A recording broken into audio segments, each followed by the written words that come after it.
Hello. Okay. Oh.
LPC stand for? Because it said leaks, breaks, and spells.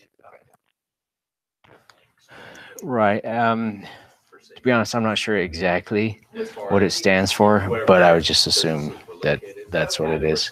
I'll find that. I mean, it's fair. Well, I don't know if you remember these back in the 90s. India ever read battery? No, I don't. What Where happened? they had that toxic chemicals. Oh, so they didn't want that to happen Right. in there. Things like, I mean, that's just an example of extreme things that can go wrong. Loss of primary containment. There you go. Yeah. Yep. Is that a military? No.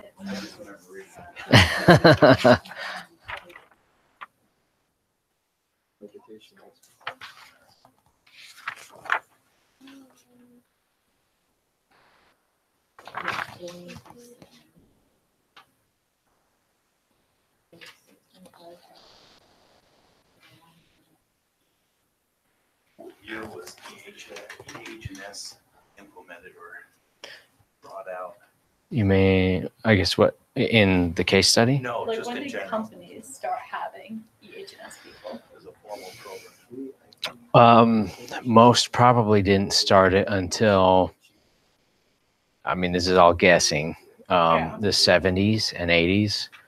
So after OSHA was formed and after EPA was formed, when they had to. So what year did the government implement standards then? Well, I mean, Immediately after OSHA was formed, or that one of those attrition things where it just got rolled into that? with the formation of OSHA, there were most of the standards were set at that point, but they have added some. I mean, the problem is it takes Congress for OSHA. For EPA, I'm not sure, but for OSHA, there's a famous. Actually, it was in the discussion for our case study last time, but there was a famous. There was famous litigation. So basically, at the beginning, OSHA was able to make a mass list of things they wanted to change and change them. Like they could just do what they wanted. And but this was specific to industrial hygiene, though, this case. So they made this huge list of, chemicals and stuff for which they wanted to update the Pell.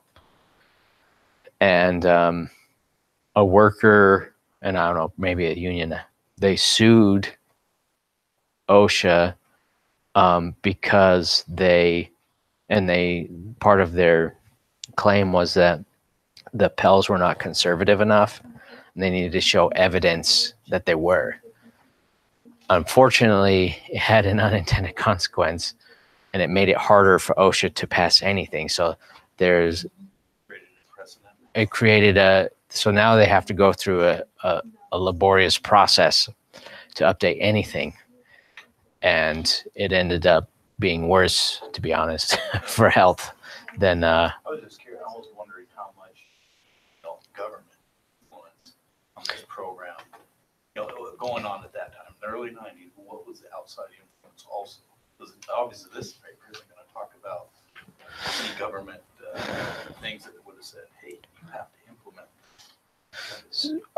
so some of the things in here aren't necessarily government mandated. Well, You know. not the program, but I mean, was there something in the works at the time that would have said, how a company will jump, like, see something's coming in the future, we need to get up on this because we're way behind. I'm not totally sure. Yeah. That coincides at all with, mandates that may have been coming down the. I know there were some big changes in the 90s, but I don't know. I don't remember specifically what they were. Yeah. Do you guys think you're ready? You don't have to have perfect answers. So I'm gonna. Yes and no. So I'm gonna pull a card from each table, and if your card is pulled and you answer, then you won't have to answer the next time. So this is from you guys. Okay. Hopefully it's black. And that means- So black answers. So just what did you talk about? What do you think the answer is? For this one, Yeah. who are the advocates? We just narrowed it. Basically, it's the senior leadership for the company for Dow's. They do have people implementing the program, but they're just policy maker as far as program designers. They're not the ones that instituted the program, so it's all down to the senior leadership. So were there any other messages or agendas that were being Well, one of communicated? them is money. I mean, Okay. they can put $1 billion investment into the safety program. They got $6.5 billion savings out of it. So that's a huge incentive to do it. Besides just being safe. Yeah. And they emphasize a lot that they really care about their people and the environment and everything else.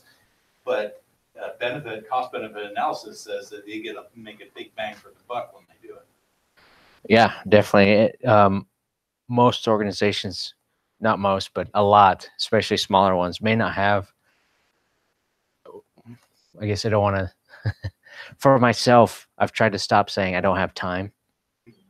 I say I haven't made that a priority because I could make time if I really wanted to, but maybe they don't have the resources, or they have chosen not to dedicate the resources to doing that sort of analysis and see what is the cost effectiveness of safety. But I imagine the large majority, if they did do that, they would see that they save money when they do that. I mean, a lot of this is stuff you can't foresee either. Yeah. You won't know until after 6 months in hindsight to be able to go, that's our lagging indicator. We're now able to see that we did make money off it. Yeah. And project stuff, but in the reality, you don't know if it really happens until afterward. Yeah. Good. So I have a 2 green. Who's that? Who's taking green? Okay.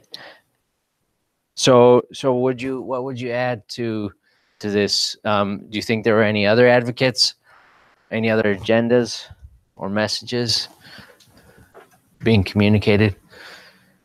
There was, I can't remember, there was some board or council, there was a big advocate, and then there was also the senior management or overall, not just the ones that were mentioned.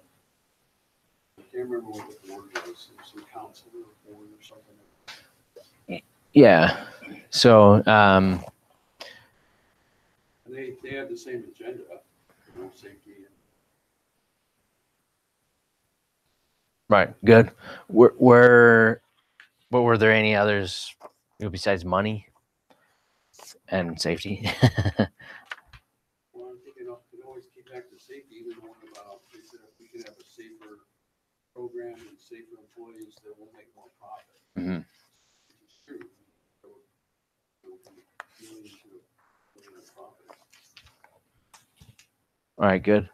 So, oh, I don't understand the safety first, pounds second, so the pounds is about English pound.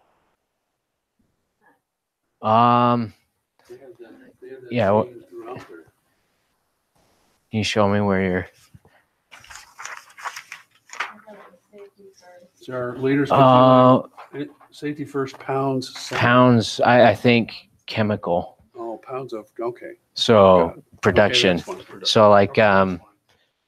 it's kind of funny. Like at Freeport, for example, and I guarantee every mine is the same.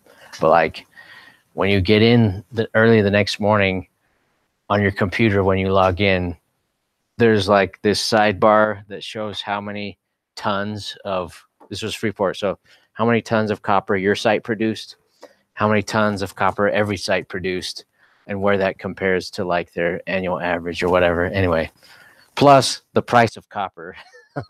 So everyone is always very conscious of the price of copper, because if it Is that a good incentive program or? yeah, I don't know. I mean, I don't know.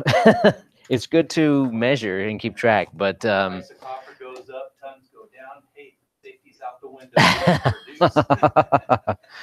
I think yeah, actually that's something I've been interested in looking at, is the relationship between economic stresses and safety. And I haven't done this like a real study, but I have, when I put the data up and plotted it, generally during the good times, actually safety's better. And then no, sorry, it's reversed. During the good times, when the prices are high, they start having more issues with safety. When the prices are low and they're like just barely trying to scrape by, safety is actually better. And I don't understand totally why that is. Except, I mean, the obvious, like, oh, we need it. Let's, that's every hour that we're not producing copper is another $1 million. So let's. No, I was just gonna say, I wonder if it's maybe that when they're not producing a lot, they gotta save money wherever they can, so they gotta have better safety. When they're making a ton of money, it's like, if that guy gets hurt, whatever, we got the money right now. That could be part of it. Yeah. Maybe they have more time, Or that. because they're not able to produce the loads that the contractual things they need to produce. Now they have excess time that's not being utilized. Yeah. It's interesting because anecdotally, like if you just look and contrast the two, when the economy is bad, it seems like everyone's a bit more stressed out, because they could lose their job next week. And like the cleaning crew, for example, like the cleaning crew goes, some of the safety professional go, I mean, they're laid off. And people start double doing jobs. Yeah. And so as an example, at it was the mine that I worked at. Later, I was doing a project there, sampling dust. And in the ball mill, they call it the feeder deck. But anyway, usually it's pretty clean. Like the dust is all swept up and taken care of. I mean, it's constantly producing dust and it's settling. But when we went, there were like huge piles, of dust everywhere. And you could tell the cleaning crew got laid off. And they only cleaned probably when they absolutely had to. So it's weird though, because I would have thought maybe it would have been the reverse. Anyway, that's enough of a tangent. Red. Who's Red? Ezra. So your thoughts? I don't have anything to add to this one. Kind of focus on more. So if you want me to move to the first one. So I'll ask you, and then we'll open it up to everybody. Mhm.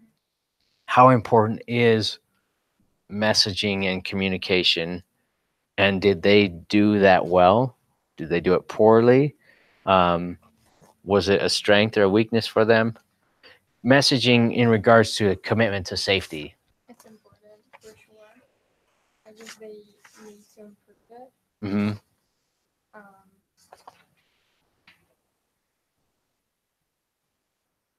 for safety purposes. Right. um, So also, what do you think about the balance? So there are lots of things that you need to communicate to your workforce, right? mhm. Is it possible to overload on the communication? Sometimes, yeah. Okay. But I feel like I'd rather have it overload than miscommunication. Okay. Personally, So normally, if you have to err on the side of too much, maybe yeah. than too little. Okay. Okay. And for a lot of these, there's not necessarily a right or wrong answer. Um, um, wait, wrong side again.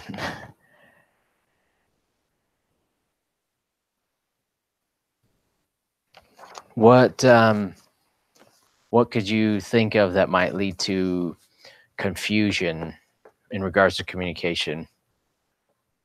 So the over communication would lead to confusion sometimes, especially with instructions. Hmm. But if you're clear enough, even if you over communicated, or I personally think it's fine.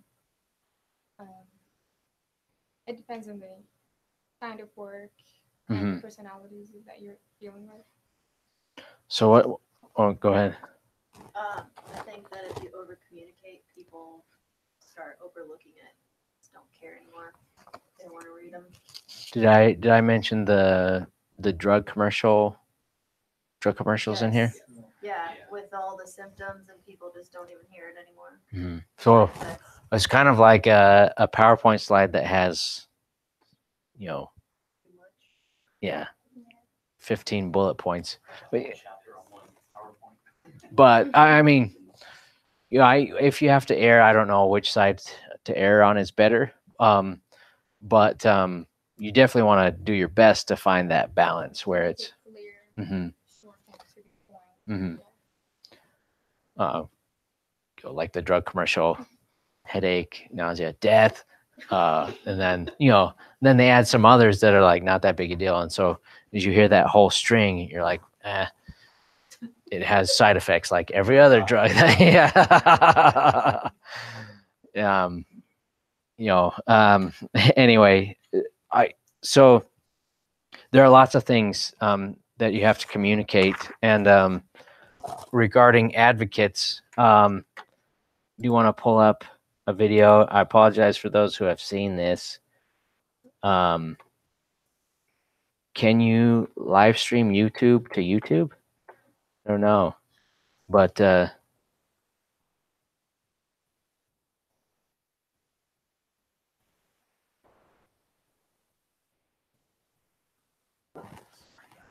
who has seen this?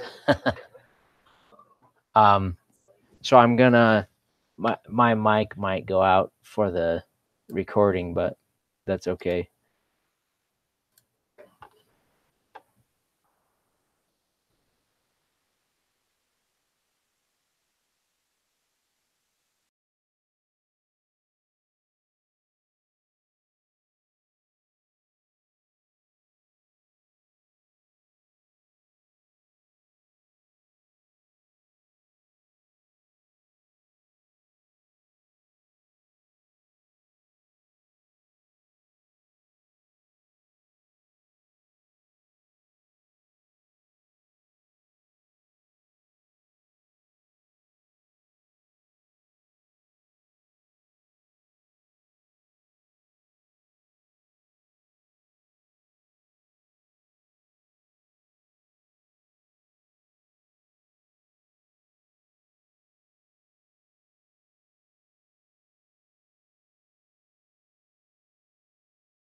Just want to make sure. Hello? Okay. Okay, so this for, I guess I'm thinking of the NASA case study. The two directors from NASA, they did have some people that were piloting their new method, and they tried to use them as advocates or as like the first followers, to help. Bring them into the circle motion. Get that program going, kind of thing. Yeah, so they brought in peers from the other scientists to join their new initiative, to then be sort of a voice and an example for the others to follow. It's a good idea, but just the order that they did things wasn't right. I mean, there should have been more involvement of people from the beginning, which is one of the big problems. That's one of the questions. Yes. Yeah. So if you, so one important part of making that change is bringing, so you involve everyone, but you can't have a meeting with 500 people. So yeah. So you're going to have representatives of different departments or divisions or whatever, different offices involved in that decision making. You want to make sure that everyone has a voice. And it's those people, I mean, if we think smaller, like on a safety committee, those people really are leaders on the committee. They are safety leaders. And when they agree on something in the committee and they go back to the departments, it will help the department to, if they're someone who has people look to as a leader, even if their title doesn't reflect that, then they're more likely to join that initiative and that movement, and you're more likely to have success. So it's interesting to see. Has anyone? Well, okay. Here's a story. One of my friends' dads was in Ireland, and with a friend, and this gang, they were walking down the street, and this gang approached them and made it clear that I don't know, they were gonna take their stuff, basically mug them. And my friend's dad said, so he could kind of tell which one was the leader of the gang. And I don't remember exactly what he said. And again, this is secondhand, but basically he was like, all right, yeah, you will probably do that to us. But before you do, I'm going to break his legs. And he was, pointing to the leader. And the leader, I mean, he was like, he backed off. Like he hesitated. And he was like, maybe we shouldn't do this. I don't know exactly how it went down, but basically the rest of the group was just following this one guy. If you look at a crew of people or a department or whatever, there might be the person who is the supervisor, but they might not be the leader. It might be someone else that's on the front line. And if you can tell who that person is, that's the person that you want to get on board with your idea.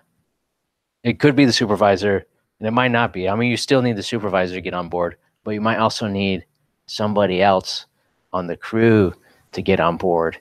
And then when they do, then everyone else will follow. So, yeah, you got to know whose legs to break. No. Yes. Yeah. So I guess in this case, they talked about how their motivation was the accountability, but they had all the different management responsible for their area. But I guess those people more identify with that manager than some senior executive they've never met, so it has that same impact there. Yeah. Kind of. Okay. Yes.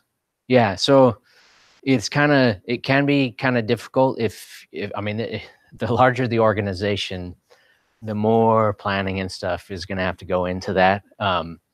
If this is a small organization, then then getting from the front line to management isn't hard. There's like one step, or two steps. In a huge organization, it's a bit harder. It's still possible though, the organizations that do it. And generally, the larger a company is, the more organized they have to be just to operate and keep things going.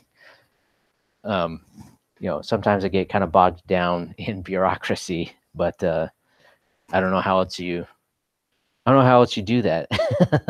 So But you can imagine that in a big corporation, if you're looking for people with influence in a corporation, the top person's not going to know anybody there. So he's going to have to go to his 5 or 6, 7 people that he influences, pick one of those, and then they're going to do the same thing, and then work its way down. yeah. Oh no. So this is going to be a little bit different. So with this question number 1, and I'll give you some time. Holy cow.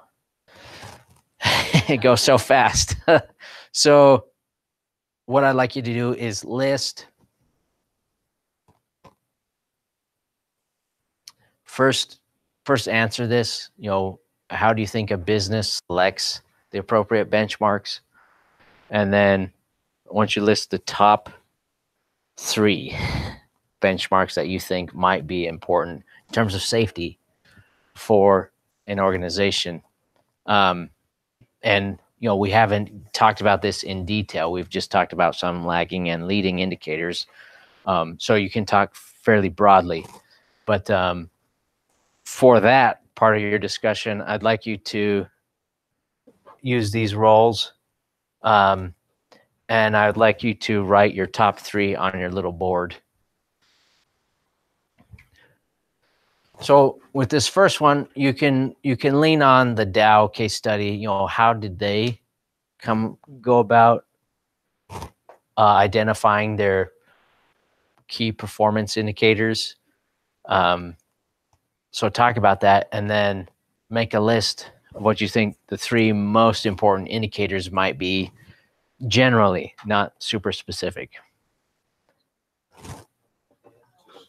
And I don't have a yellow marker, so.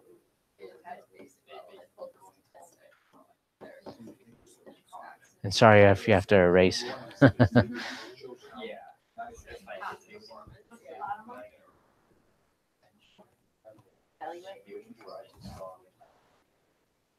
Number 1, I would say is right? Yeah. What do you want the third one to be?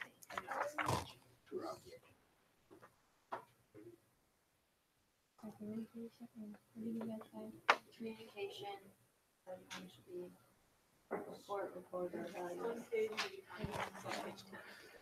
So if you have green, I want you to question at least one thing that your group says and agrees on. So it's your job to be the thorn. Yeah.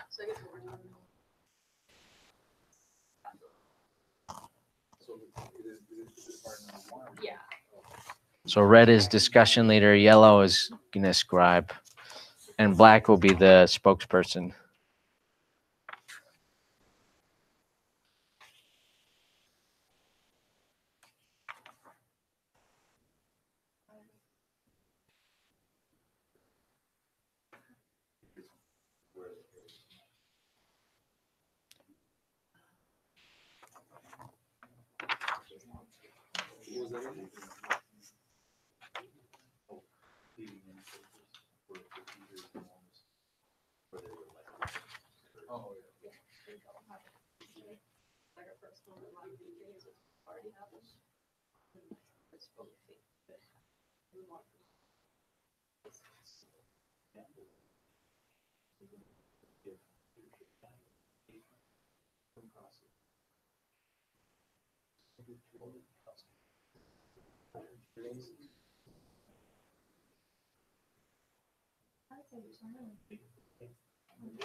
And then communications.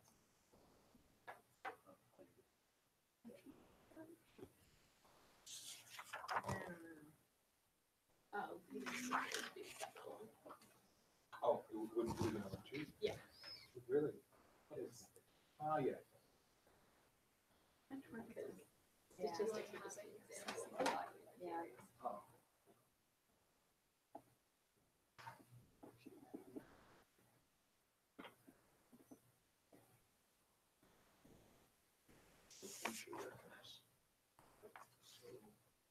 Where and how and when. Yeah.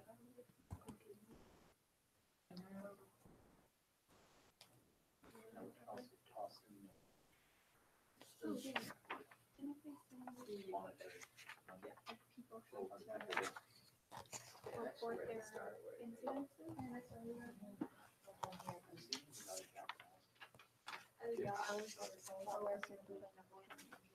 it would be financial. You know, you were saying. The benchmark for what you monitor. So it would be number two.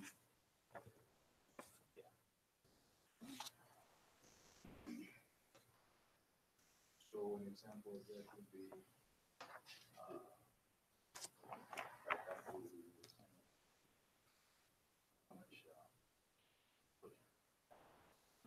return on investment, yes. That's a good way to put it.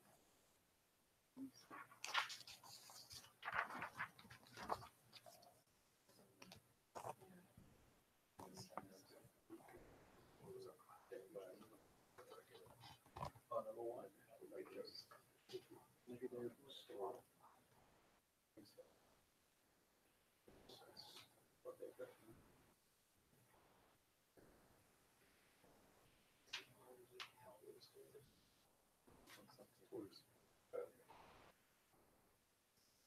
Would that be like evaluation? This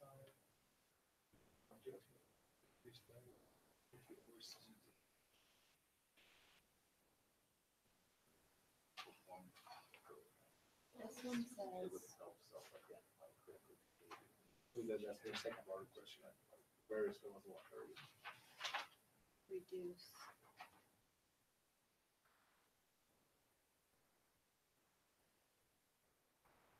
These are the objectives for the various levels of percent. So reduce injuries and illnesses by 200,000.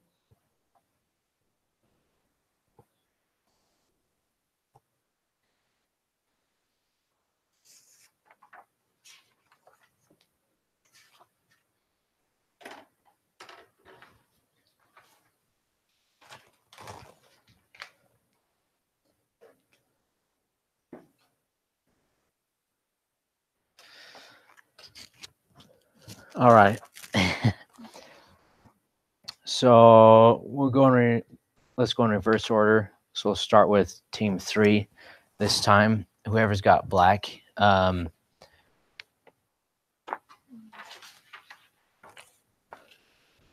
So let's start first with just number 1 in general. I guess we don't need to worry about who's the spokesperson. Whoever, if there's someone who would like to speak, then feel free. If not, then it's black. We'll go with that. How about that? So whoever is going to speak, what do you think should be the process for identifying those benchmarks? Was it us? Yep, you guys. So They are creating. we have three steps: communication, report injuries, and training. Okay. So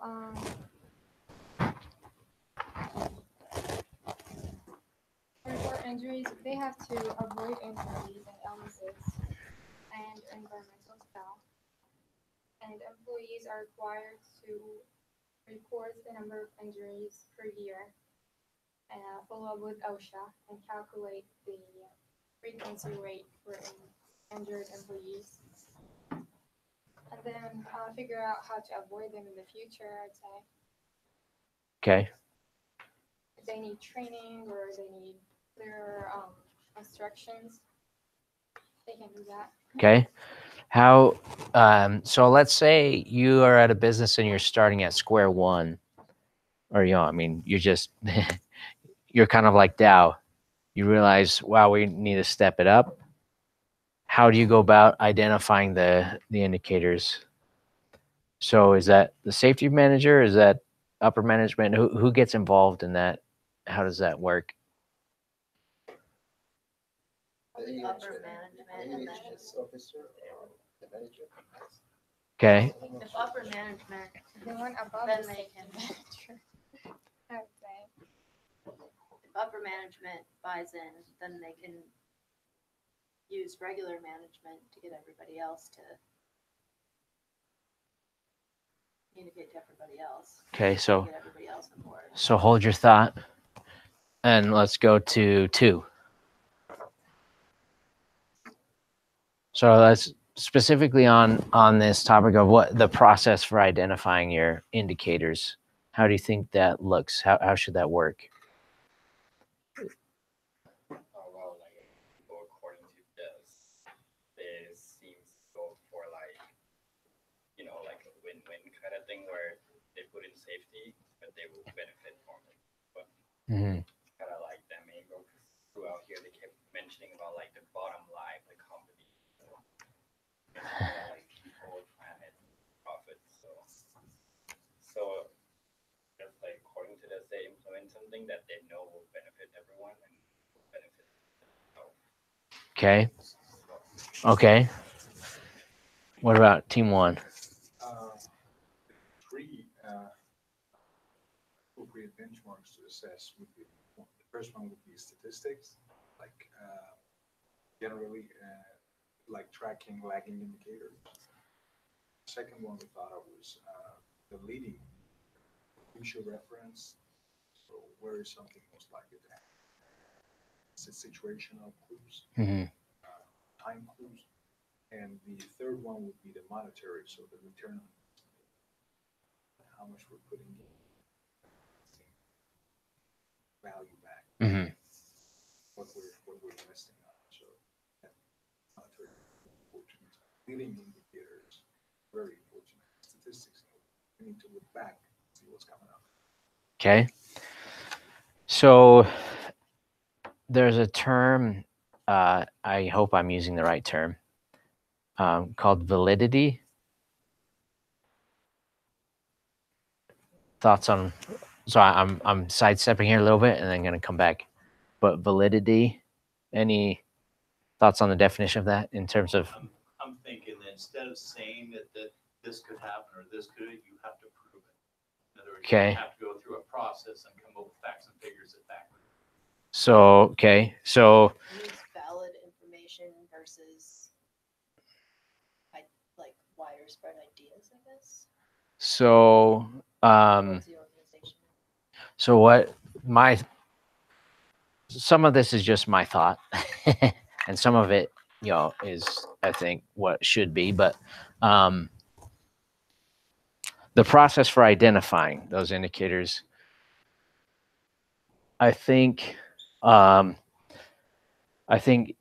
first you have to make sure, and I'm taking a step back, going backwards from where you guys were thinking, but I think your objectives have to be super clear, crystal clear, like what is it that we want to do and accomplish.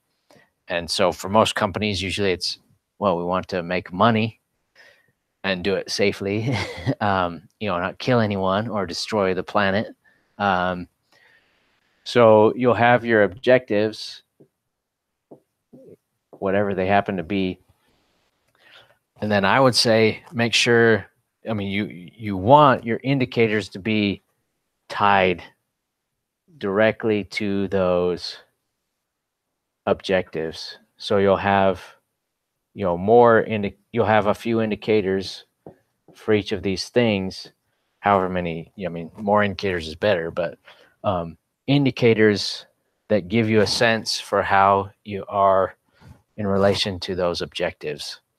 And now the process for identifying those, I'm going to say, again, for a lot of these, there's not necessarily a right or wrong answer, and you guys all had good ideas.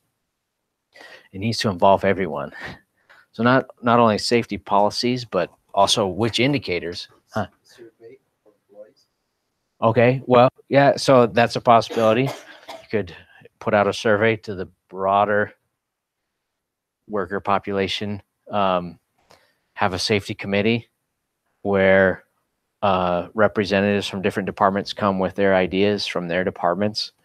And I was gonna say, one quick, and that's what we were talking about, is you've created your objectives. Wouldn't you normally do a gap analysis then to help create the areas that you're gonna go into and look, or tie your actual Yeah. results to? yeah, yes, gap analysis would be part of that process, or a needs assessment. So this is where we want to be. This is where we are. What do we need to add? Yeah, How do we, yes. act measurable values to it. And not just with the indicators, but honestly, for the objectives, everyone should be involved, right? And have some say in what those are exactly. Most So, because the one thing I noticed in this is that they had come up with goals, but I don't know how they came up with those goals. With They the never goals? mentioned that. They said they're gonna reduce this by 90%, 50% or whatever, but how they came up with those goals was never really addressed. Yeah, well, and that's I mean, now we're stepping back even more.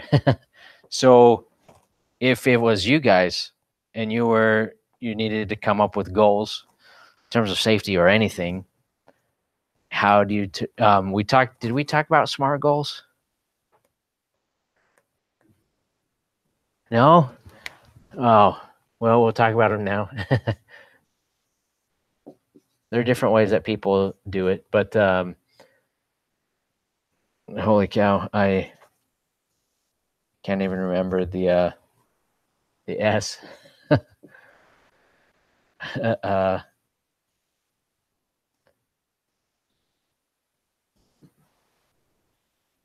Oh, specific. Okay.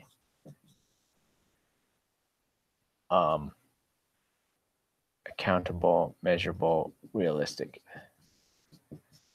People do these a little bit differently. And this is just in general. A SMART goal is specific and measurable.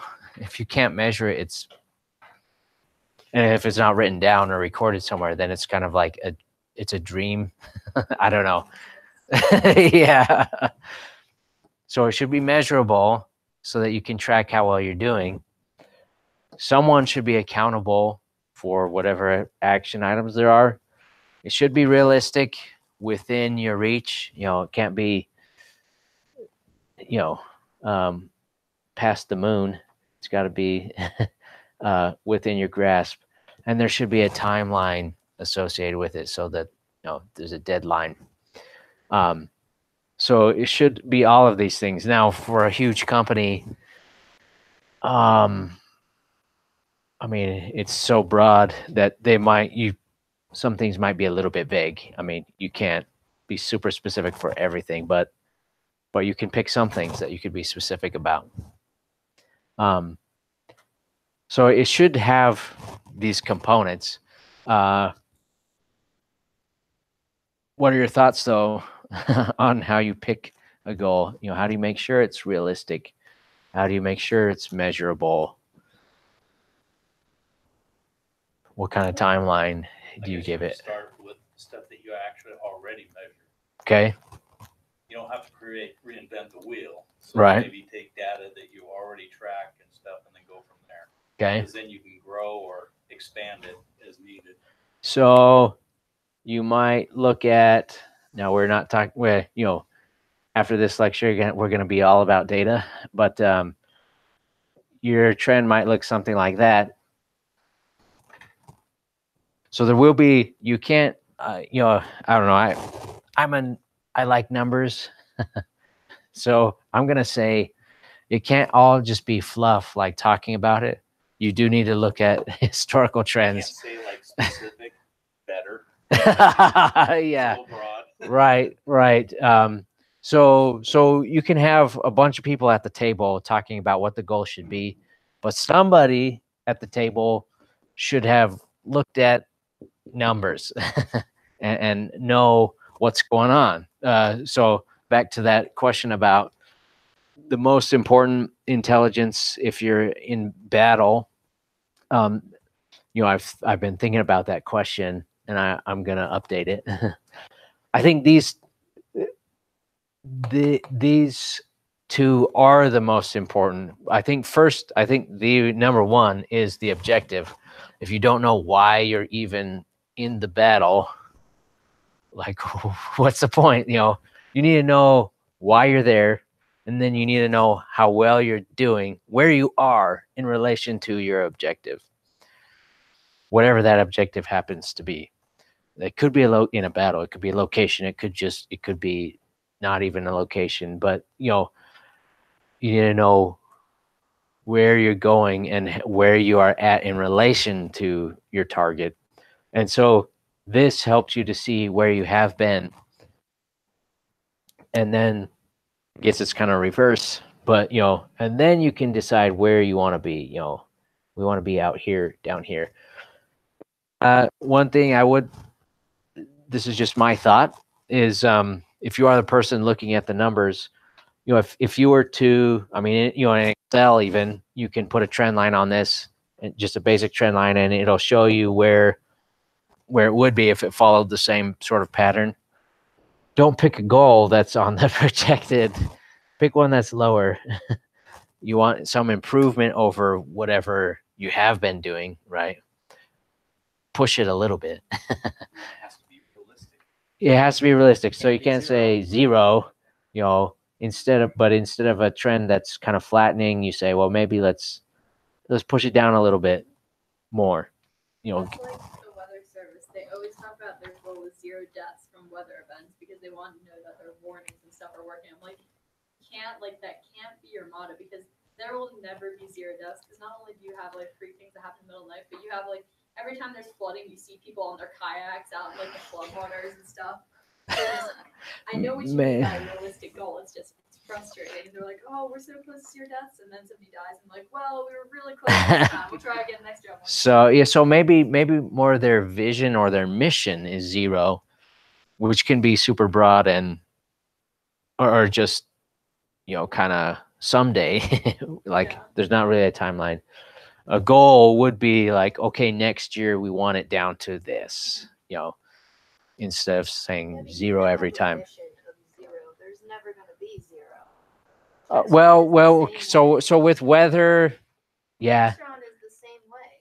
Well, If you look on their website, their mission is zero injuries, health and injuries, and 0 environmental impact. Well, yeah, right. Well, okay. Right. In the current paradigm, that's not possible. No. But think of a paradigm shift as significant as the Industrial Revolution happening in the next 50 years. Then it might be possible. The thing is, I don't think it is possible until, it's all robots. Humans aren't even doing the work. We all work at office jobs, and we still have ergonomic issues. Yeah, we will still have ergonomics. That will always be there. But we won't have people, getting crushed in machines and stuff, because they're not even, the only machine they use is a computer. I mean, I see your points. I think it's maybe as a vision, that 0 is appropriate, but saying we should recognize it and never hit 0. We should go lower, but not all the way down. Right. I mean, if you were already, if your line was already down to here, then maybe you could say, okay, it's 0 now. Yeah.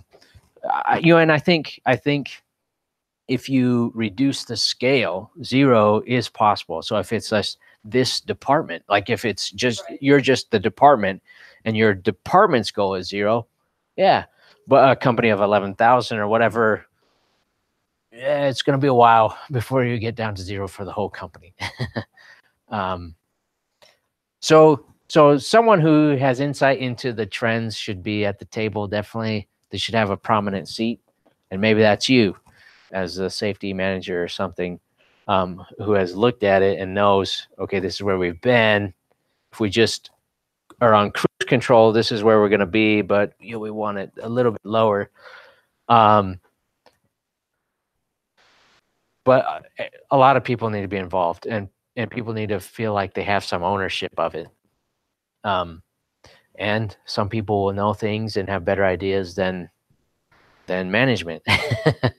And they'll be able to give some feedback. So, it is a planning process that would involve multiple people. It would involve looking at where you've been and where you're going, setting objectives, and then figuring out what is a good measure. So that's what I meant by validity. I think that's what validity means. Is this a valid measure for whatever this goal is? So, I mean, you could track, there's lots of things data you could track, but is it even useful? Does it measure what you think it measures, is what I'm getting at. I'm trying to think of an example, and I can't. Well, injury rates would be a good example of a measurable one that would. Non-measurable would be something that could be influenced by other factors besides what you're trying to control. So maybe the weather. Okay. If a rainy day, we're trying to reduce rainy days, with our production line, it's like you have no control of it. So why would you be including that data? Okay. Yeah. It's very extreme off the target, but I mean, it's that kind of apple and orange. Right.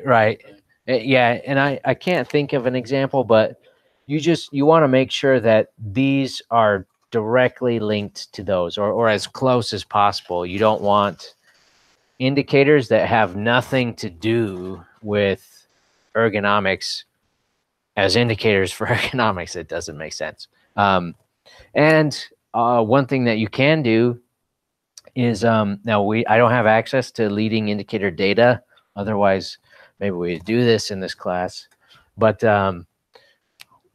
is using your knowledge from QM, hopefully, to look at, say you have these 3 leading indicators, and I'm just drawing circles. I don't know why, but let's say these are indicators for ergonomic issues, ergonomic injuries, and then you have lower back injuries here.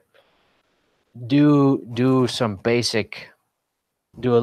own little study to see which of these is related to that. Are any of them related to lower back injuries?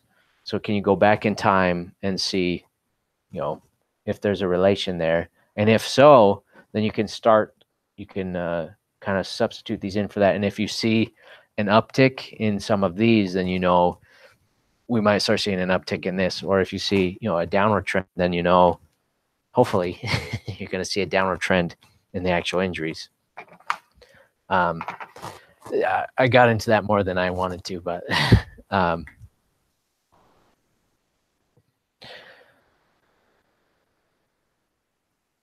did it seem like the Dow employees felt they had ownership without talking to them? Did they seem to feel ownership for this change? And if so, how? I mean, it talked a lot, not a lot, but it talked in a couple different places about that employee engagement. And literally, the upper level management wanted to make sure everybody felt like they had a say and they had a part in it. So I would assume they felt that way, especially because when they started talking about the 2015 one, it literally said he went and talked to current employees and members that could find out what their thoughts were. Mm-hmm. And the stuff with something like the safety cards and stuff. So there's definitely they could have a physical right in the moment impact too. They could It bad process. Stop it. So Yeah. Give them some power. It says, as with most stretch goal situations, more than one employee and leader called the goals ridiculous. Rather than spending valuable resources pursuing objectives the company would never achieve, the employee said that they should invest in the core business activities. Good. Not everybody's a happy camper, I suppose. Yeah. Well, yeah. But see, that's the key, and Then the key is to, how do you sell this to them? How do you get them motivated? How do you get them involved? And how do you get them to want to be a part of it? Inception. This is always the biggest thing. Yeah. Yeah. I mean, and that's this is where. So, like in QM, like with math, if you plug the numbers in right into the formula, you'll get the right answer. This is not that. So it's very soft and squishy. It's, one of this is what takes soft skills. And let's be honest, some people naturally are more charismatic and better leaders than others. But anyone, I think, can develop the skills required to do this sort of a thing. Some of us, like me, would probably take longer to learn those skills than others, but it's definitely possible.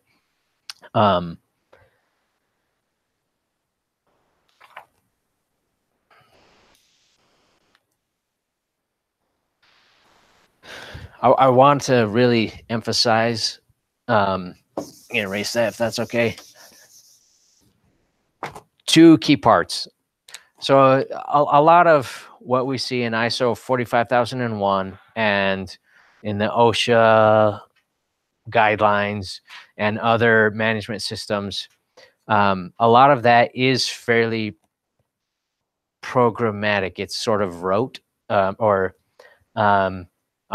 thinking of risk identification, assessment, and control. They're a little more technical, and you could have how do I want to put this? You could write a recipe book for that says, like, okay, do this and this, do this many inspections, like here's the checklist. You could design all that, and that's a lot of times, most organizations have that stuff already set up. They do the audits and the inspections. They have the checklist. They measure the data. When they find something that's really wrong, they'll look into controlling it. If they have commitment from leadership, then they'll invest the resources in fixing the problem.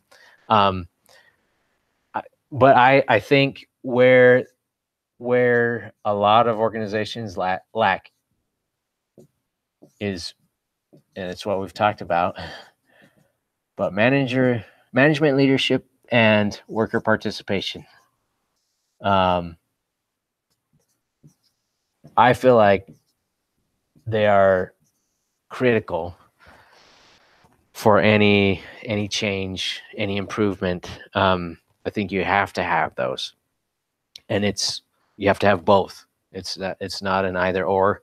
You've got to have both, and it can start at one or the other, but for it to be successful, eventually both need to be involved.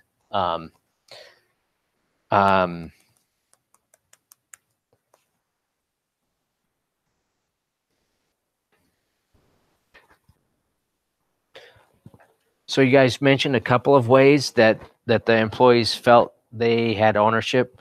What are some others, either from the case study or just in general, where you think you could promote that feeling of ownership, whether it's just a feeling or they actually do have, they're empowered a little bit?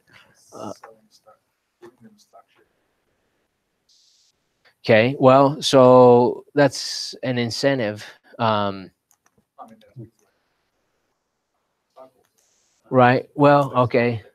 Yeah, I guess that does, like you said, ownership. I mean, literally. Right. So, but how could you involve people so that they feel like they're part of the changes that are happening? If they voice their opinions that are actually, if there's a change, they actually implement. Not like, oh, what's your opinion? That's nice. That's not very buying. Right, right. And not that you can accept and implement every recommendation, but at least give it give it like give it some time, show that you actually care about their opinion and you considered it. At least go through the process of pros and cons, and this is why it won't work. Don't just go blow them off, say it won't work. I've been there. You know. Yeah. You want to give them the reasons why it may or may not work, so they know. Oh, I never thought of that. Right. Or whatever may have gone into it. Other ideas. Yeah. One of the case studies I read, they talked about people coming up with their own inventions, how to get stuff better, and they got credit for it, and it was their patent or whatever. Yeah, like modifying a tool or All kinds of yeah. stuff. Yeah. That's awesome. I was just gonna say, I know one of the things that we kind of talked about earlier was the committees. If you have some kind of safety committee, maybe like, I don't know what kind of term limits you could have, but rotate people through so that everybody has like a decent length of time on that committee so that they can get stuff done. But I know you talk about I don't know if this is even somebody, you can't have a committee that's too big or else stuff won't get done. So you need a small enough committee. So, have them be part of a small committee for long enough that they feel like they make changes, but then make sure other people are getting a chance to be part of that committee. Yeah, and for larger organizations, you may have multiple committees on multiple levels. Yeah, so just because you're too big, but yeah, kind of like with the span of control for incident command, when the same is true of group work or teams. When you get too big, you start to lose. You start to get disconnected from each other. When it's too small, you don't have the time to allocate to what it needs. Plus, you might not be representing everybody fully. Those are good points. Dang it, I had a question and I forgot it. You gotta write them down, just like a bullet. That's what I have to do. Yeah. Leading things. Just make something cryptic. Okay, so here's what it was. So let's say you involve, you decide you need to make a change. You start getting people like a safety committee together to talk, go over objectives and how you're going to measure those objectives. And then also what actual policies you might implement or program changes you might do. And things go well. So who gets the credit for that? I mean, so you want to recognize everyone. If it goes wrong, who gets credit for that? Yeah. Extreme ownership. Right. Yes. It's always that way. They have to take the responsibility for it. So if you really care about the safety or just the performance of your team, you have to take the blame when things go bad. But when it goes good, you don't accept it. You pass it on to everybody. And that's really hard. That's why you have to pick the best team so that nothing goes wrong. It's really hard. I think it's human nature to want to build yourself, right? To kind of puff yourself up and say, look, I'm awesome. I don't know. Some people aren't that like it's really easy for them to be very, to give compliments and stuff. I know I'm not necessarily that way. Like when, when something goes good and I think it was my fault that it went well, I like to take the credit. And it's really hard to say, no, you know what? We all contributed to this. You guys did great. But that's important. And I feel like it makes you look better as a leader, though. Like, if you let your employees take the credit, like, they feel good, they'll keep coming up with good ideas. And if the people that you want the approval from who are looking at you, they're like, wow, look what his employees are doing. For their employees, like, they're doing a good job. Like, that's good leadership. Yeah. Be Find honest. Exactly. So if any kind of leadership, hierarchy, most people are not, anybody has to tell them that they did a good job or that, those people in that hierarchy go like, I know who did the work and didn't do the work. Yeah, yeah. I mean, you And a can't. lot of that is, some of it isn't, some of it is behind, where it's not viewed, but a lot of times you're not telling anything that somebody doesn't already know. Yeah. On that. Now, it is good practice to verbally tell people they're doing a great job and take the credit for it, though. Right. That just makes those people, feel better than just saying, see what my team did? I did it. I put them together. Yeah. And that's horrible because the first thing is that, they're going to do, man, that's it. I'm never doing anything for them again. Yeah. I mean, I showed the pizza video, and obviously there was some sarcasm or whatever you want to call in that. I mean, they just, but it is surprising, what people will do for just a little bit. I can't remember if I mentioned my kids, but yeah, I mean, when I see my kids get so excited over this small thing, like, a sticker, or, I'm like, wow, those, I wish I could get that excited over small things, but most adults still do get excited over small things. We just might not show it as outwardly as kids do. So, I think I told this story. The theater construction that I was inspecting in Tucson, and I would anyone who was wearing their glasses, I would give them a little, a mini snicker. And I was impressed and surprised, I guess, by how excited the guys got when they would see me. They had their glasses, and the guys who always wear their glasses, like, they just always did. And so when they saw me, they're excited because they knew that means candy. Hopefully you had your handles out in the winter, you had an ice chest around. Yeah. I don't know. I mean, you're right. I don't know if maybe I did hard candy in the summer, and yeah, but some of it was the winter. But people, like, the incentives. You don't have to have a program for incentives, and they don't have to cost money. Just saying, "Oh wow, good job." Like, it's a really little thing, but when you tell people that, it and I guess I'm kind of being a hypocrite here, because when I grade your reports, I usually focus on the most of my comments are about what needs to be fixed, and not but You can overuse it. yeah, no, so it can't. Yeah. You can't be the person that says everybody did a great job all the time, because then it means Yeah. Everybody gets a participation trophy. Okay, Yeah. those are my least favorite. Like, you play soccer, and at the end of it, like, you didn't make it to the championship, but everybody gets a trophy for participating. Yeah, It's but just that's like, all sports oh. anyway nowadays. I mean, like grade schools and stuff like that. gotta make Where the kids feel everybody good. everybody gets to get a base hit, you don't strike out, you don't walk, you just say everybody wins, there's no wins or. That's not good. It's not good. Yeah. But my comment is, like, when you do give sincere feedback to somebody, totally avoid using the word but. Yeah. You say the word but, oh, you did a It great cancels it. job, Yep. just but, then everything just goes up. So think of like some other country. Well, that's pretty. You did Well- a good job and maybe the other To conference. continue to improve it. yeah, I know, but if Yeah. you say but, it goes out the window. No, you're right. I think you have to.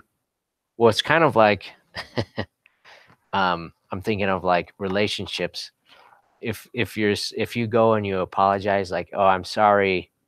I guess, yeah, this could be work or it could be personal, but, like, I'm sorry I did this, but I was just, then, like, you're like, are you really sorry? Or am I really sorry? I'm trying to justify my actions, and I totally negated all those beautiful words that I just said.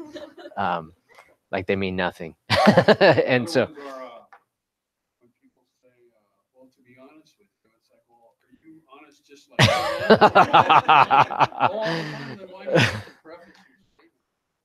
Yeah. I had a boss that he would always say, when he was lying, he'd say, "I'd be lying to you if I told you." Like, yeah, you are. What goes along with that is doing this, you have to be consistent. In other words, you can't 1 month, hey, you identify great jobs, and then for 2 months, it's like, I'm too busy to bother. And then you get back into it again. Yeah. You have to be consistent all the time. You Yeah. start a process, or anything, you stick with it the same way all the way through. Because good or bad, these people know what to expect. Yeah. And I mean, speaking of incentives, I think we talked about this.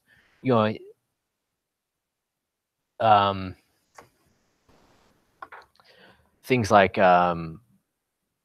getting to park, at the close spot or whatever, like the spot that everyone wants. So if someone's performance is at a certain level, then they get to park in the spot that everyone wants. Or I'm trying to think, just like some, not necessarily trophy, but some dumb thing that has sentimental value to everyone on the team. I'm trying to think, like something from the coach or the supervisor, Anyway, if the team performs at a certain level, then, no, not the team, but, whoever performs the best at something, then they get to keep this one thing in their office or whatever, I don't know, in their car for the week. But little things go a long way. And I agree with everything that you guys have been saying about making sure it's sincere. It could be, it does kind of drown out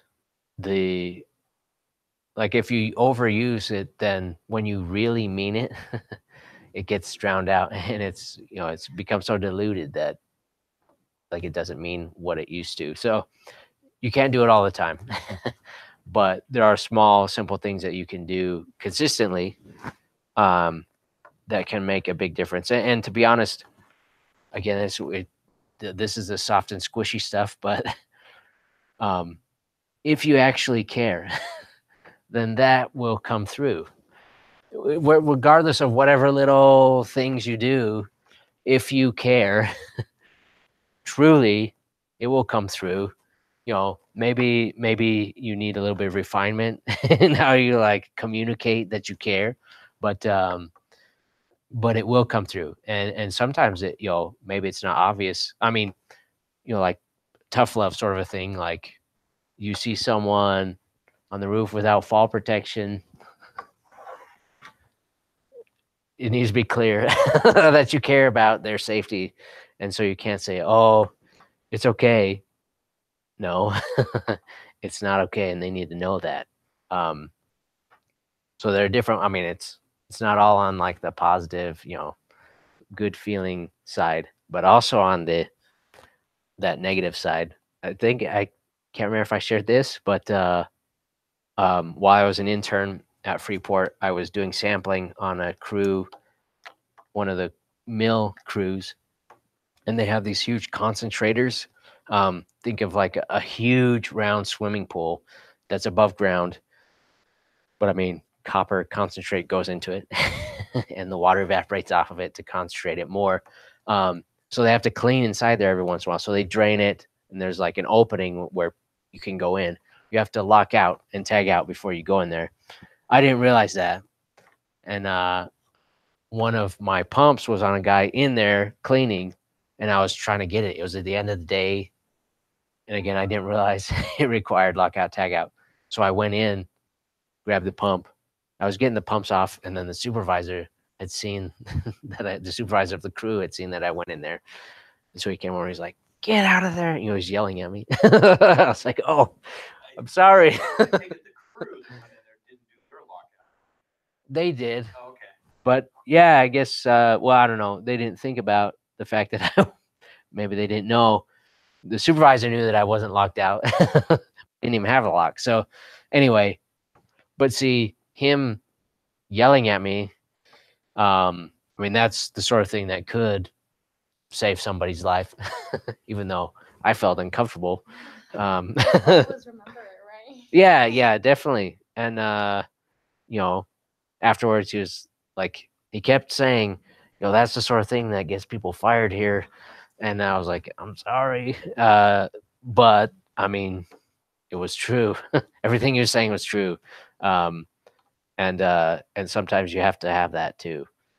It's it's hard to balance that though. Like, I think it's rare to have someone who balances that really well. Just naturally, you kind of have to learn it over time. Some people tend to be kind of one side or the other. Everything's all roses and rainbows all the time, or they're always mad at you, negative. You have to kind of balance it. um, there are times when you have to be negative and abrasive, but That's where you punish in private, praise in public. yeah, yes. Except for loss of life type of issues. Yeah. Stop those immediately. So let's talk a little bit about the NASA case study, and then we'll finish early today. We didn't have a break either, so I apologize. So I'll give a little bit of context and talk about some of my thoughts for the case study. I really like the case study, and I don't honestly. The questions that you have for the exam are just ones that I made up. But that case study was used at a leadership workshop I went to for occupational health, but it was just on leadership in general. And I don't have the questions that we discussed in groups, but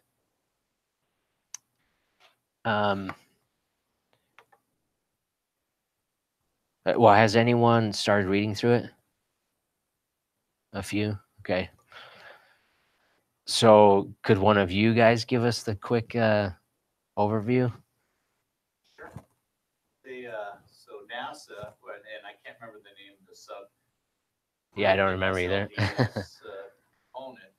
They had a program called that you had advocates that wanted to start the innovation program. This is where they outsource, basically it's a huge communication chain to bring in outside problem solving techniques, the projects that they're stuck on. And the idea was that, hey, we're stuck on this. Maybe somebody out there is doing a similar thing and maybe they have a solution to it.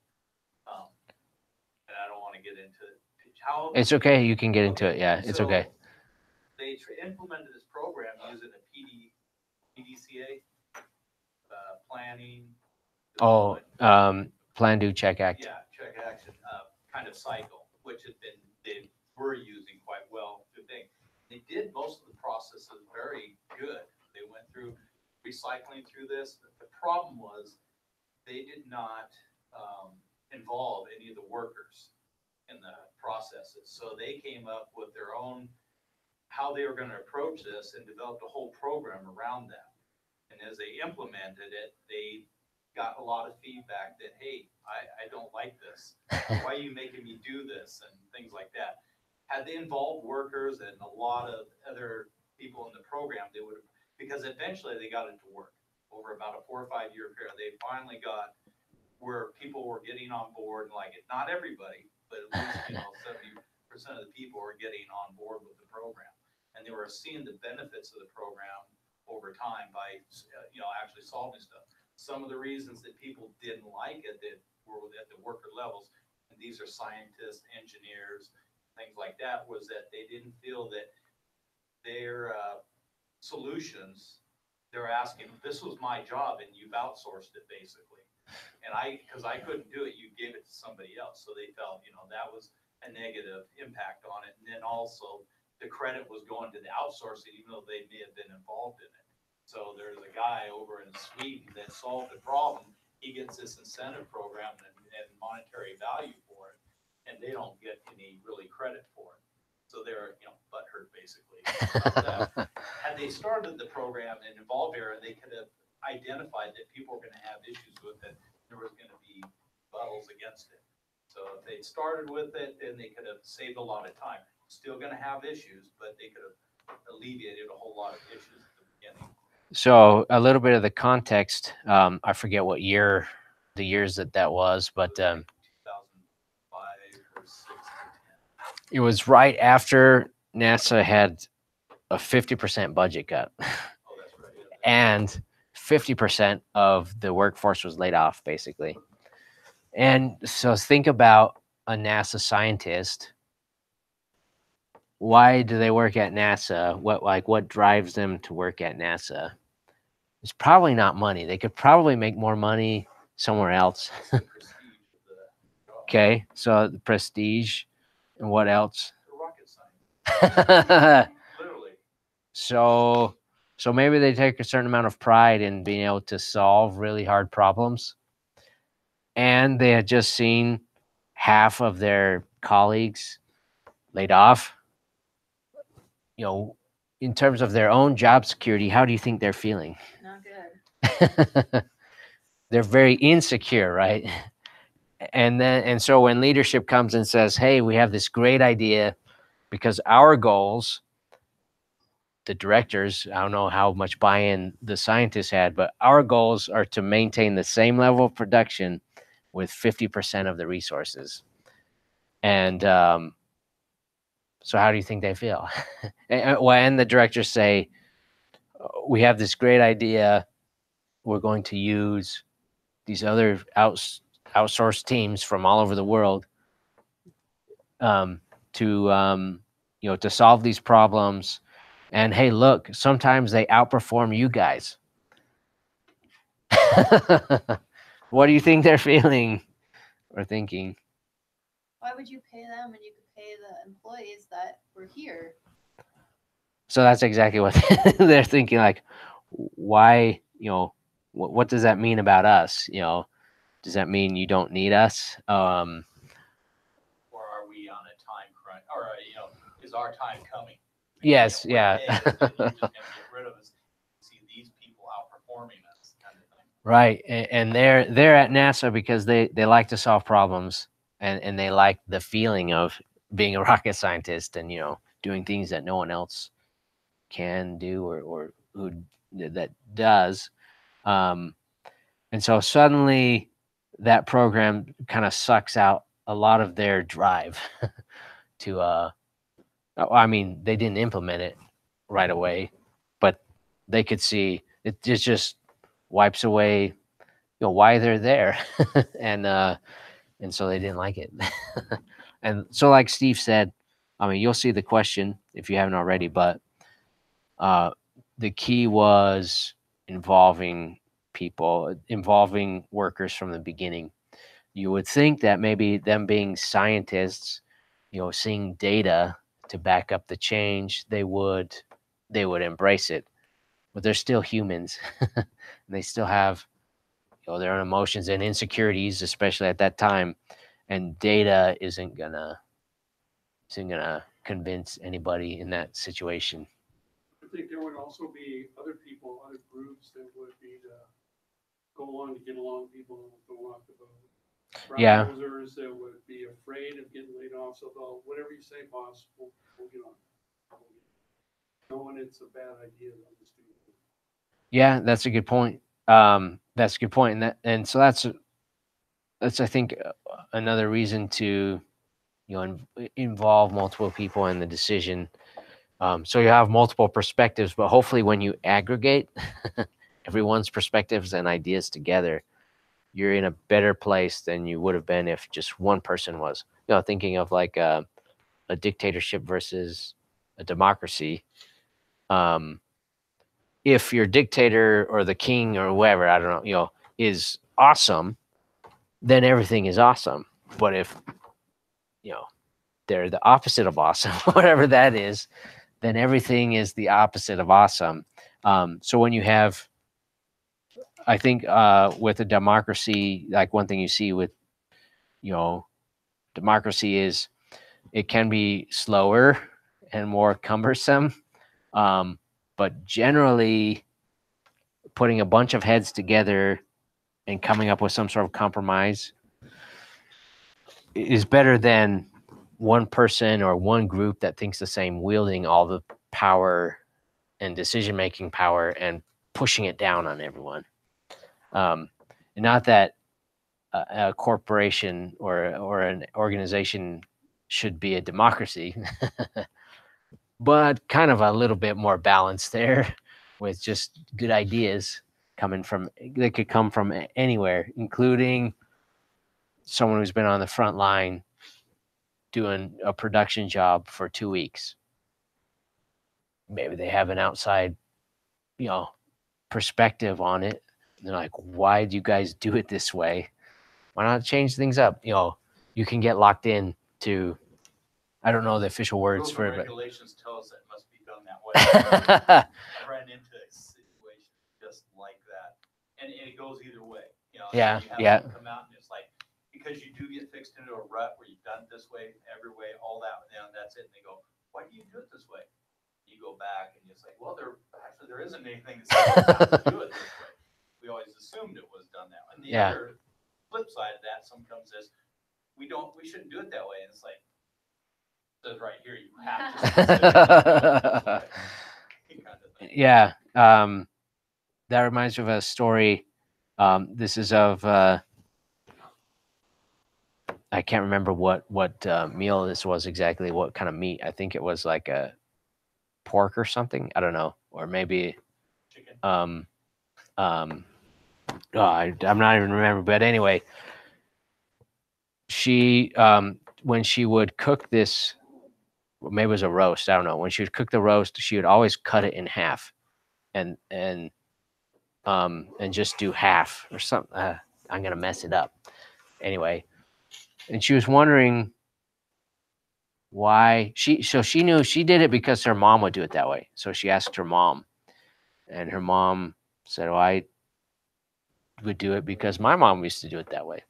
And they traced it back up a couple of generations, and it turns out that the original, I don't know, grandmother, whoever, would cut it in half because the oven was so small that a whole one wouldn't fit. So she would cut it in half. Anyway, so that happens in everything.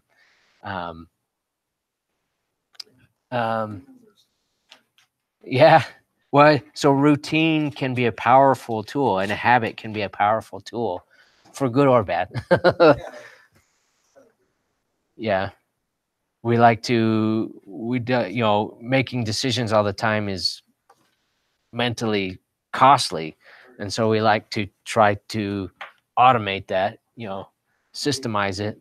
The famous behavioral economics, Daniel Kahneman. I think now he's an amatorius now, but he has the book. Thinking Fast. He describes it into system 1 and system 2.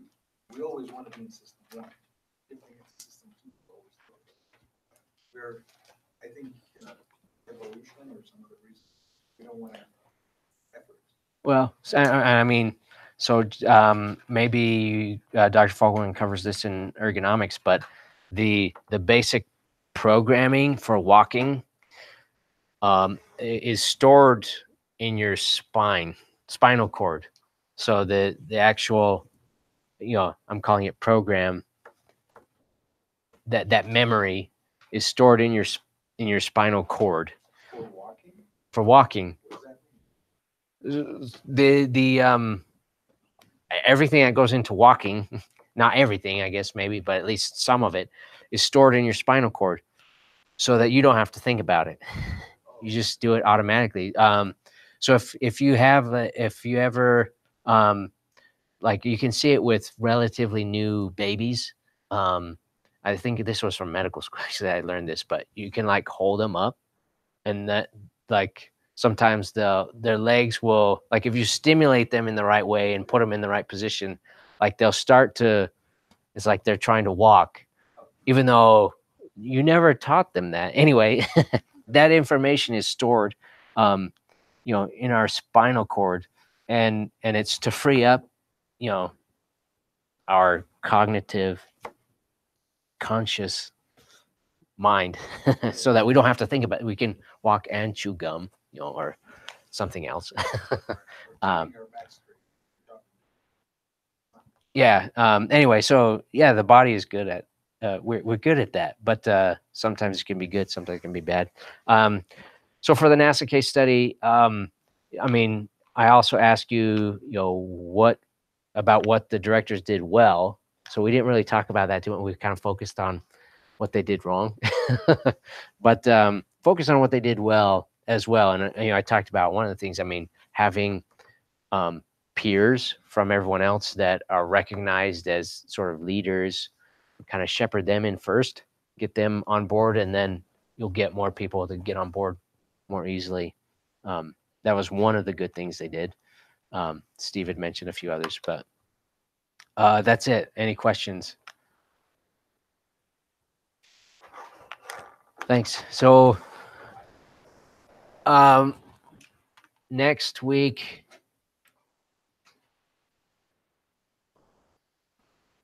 just want to remind myself of the topic.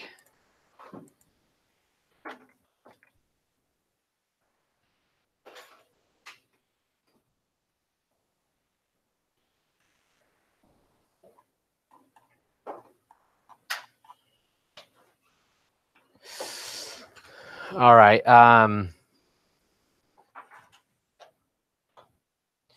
The topics might change a little bit. So we're going to get into some of the nitty gritty of data and data structures and data types. Some background on that. So last year we actually went through the process in class together on creating a relational database. But I think it was time consuming and painful, especially for some of the students. And so I think, so I'm trying to do that on my own. I struggle even with it on getting things right, depending on the depending on the software. Yeah. Were you? Wait, when did we talk? Oh, that was in research methods, right? Yeah. We talked a little bit. We kind of touched on it, but I was teaching the class how to use Access to create a relational Microsoft Access, how to create relational databases, and everyone struggled. So even me. So I'm going to try and do it myself. Well, I know you can use tons of databases in Access, but I don't know how you would represent them in graphs or statistical data. Well, so you have to export it. But basically, so we'll talk about databases, but it's stored in Access, and then you pull only what you want out of Access and manipulate it how you want. We won't necessarily, we're going to use Excel just because it can kind of do everything. The limitation with Excel is it can only show 1,400,000 records. And some of the data sets that, in the past I've used, they had more. So I couldn't use Excel. That's how I started learning. Just cut off the bottom. Yeah. What's something you would alternative to Excel? Well, so for the databases, we will use Excel. But for the visualization, you might choose something else. And to be honest, I don't care what you use. I recommend Tableau for visualizing data.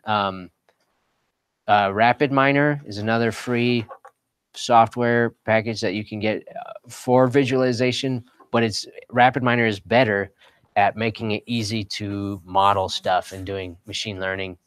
I guess just my question was, you said Excel has limitations, so what do people use when they can't use Excel? Oh, Microsoft Access. Okay.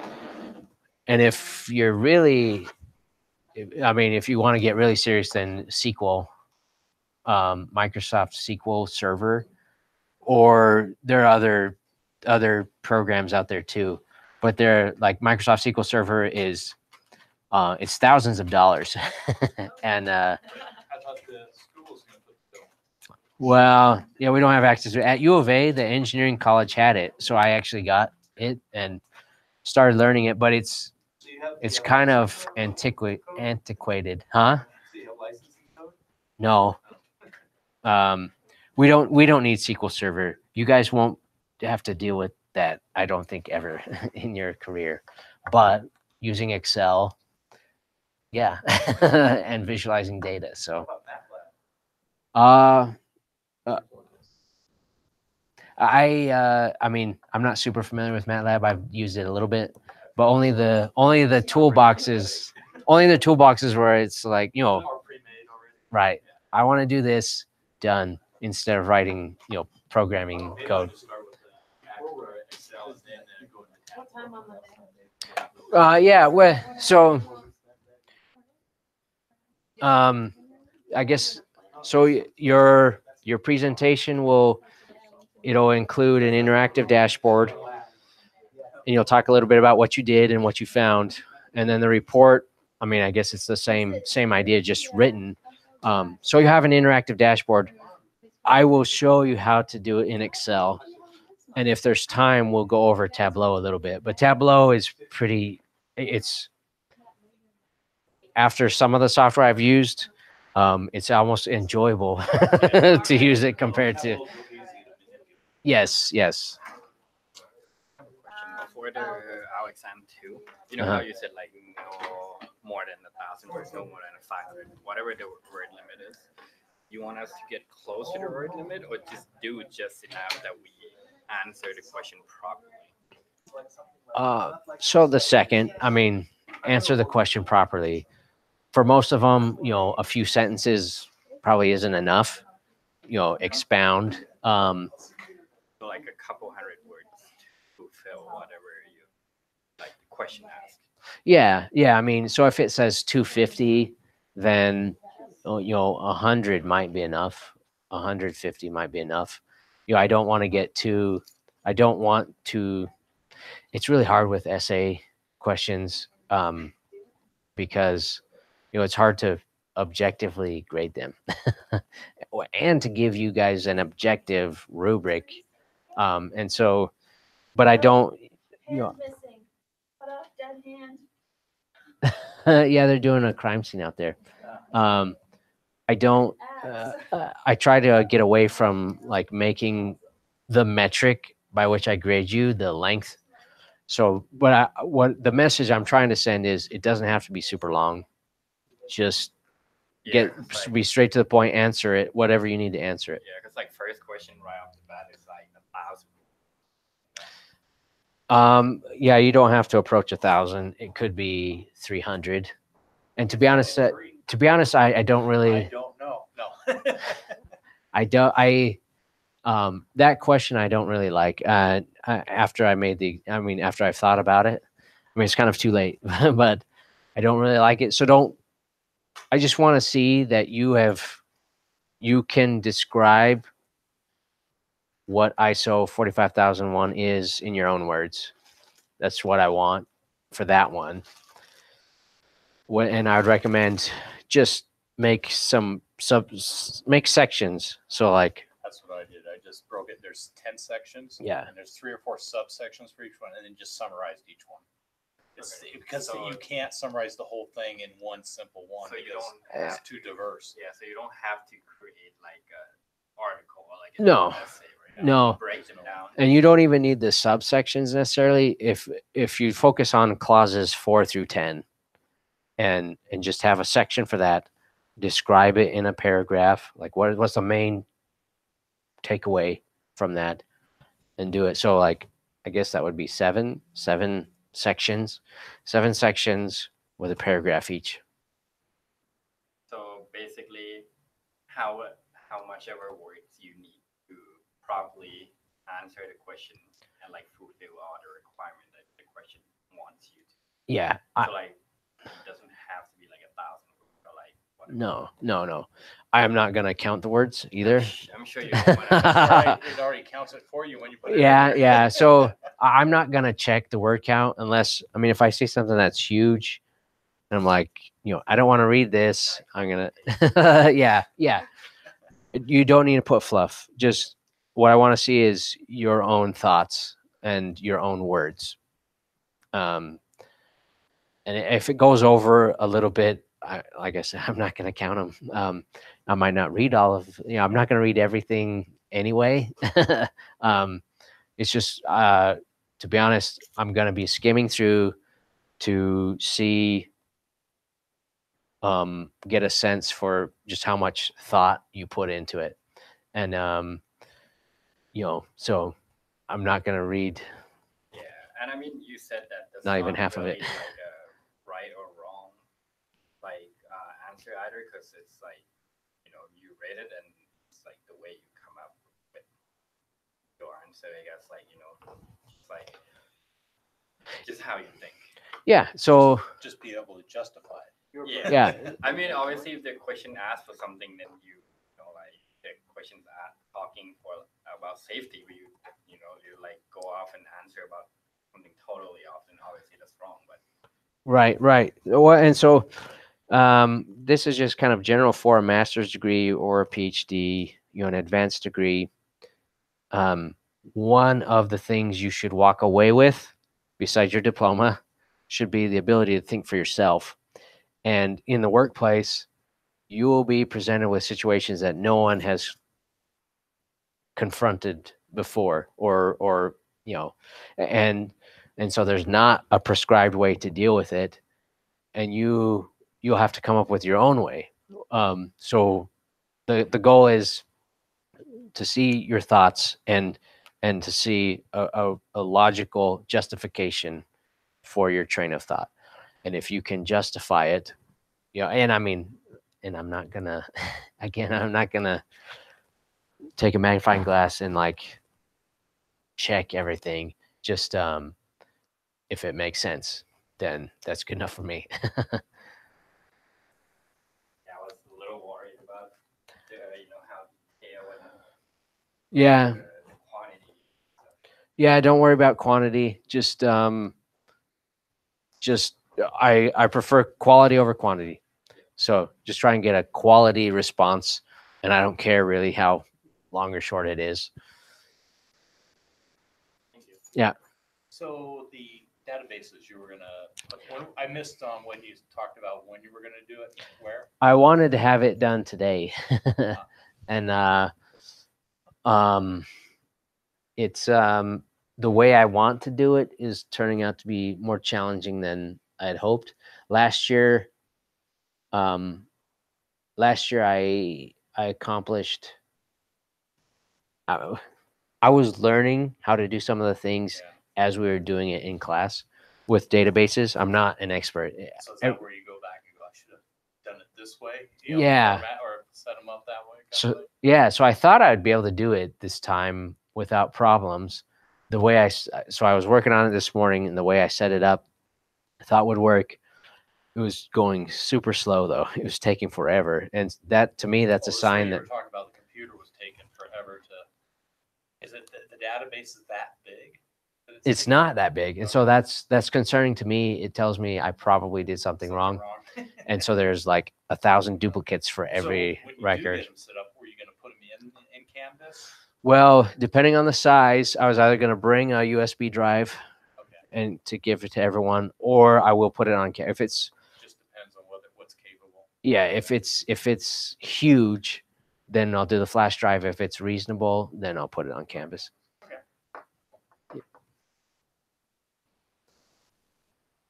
How is your child? Is it okay? The last week you said it's good or something. Sorry, how's what? Your child, is it good? Yeah, he's been improving. I think he might have asthma. Not serious, but one of my oldest son had asthma. Maybe he probably still does, but he doesn't have the symptoms anymore. And it's not like he couldn't breathe when he'd run or anything. Just at night, he coughs, and he doesn't sleep well, and so and sometimes I kind of experience the same thing. So I think that might be what he has. It's not a big deal. It's just, yeah. Are you allergic to animals?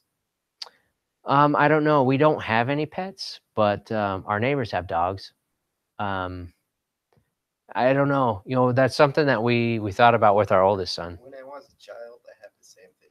Really? I was like, in the midnight, there's a stairs in our house, and I cannot go to the second. Interesting. Yeah, so father took me to a doctor and he's Syrian. There's a treatment that I used for like a year and a half, and that was perfect. After that, I didn't have to use any oxygen things and stuff like that. Interesting.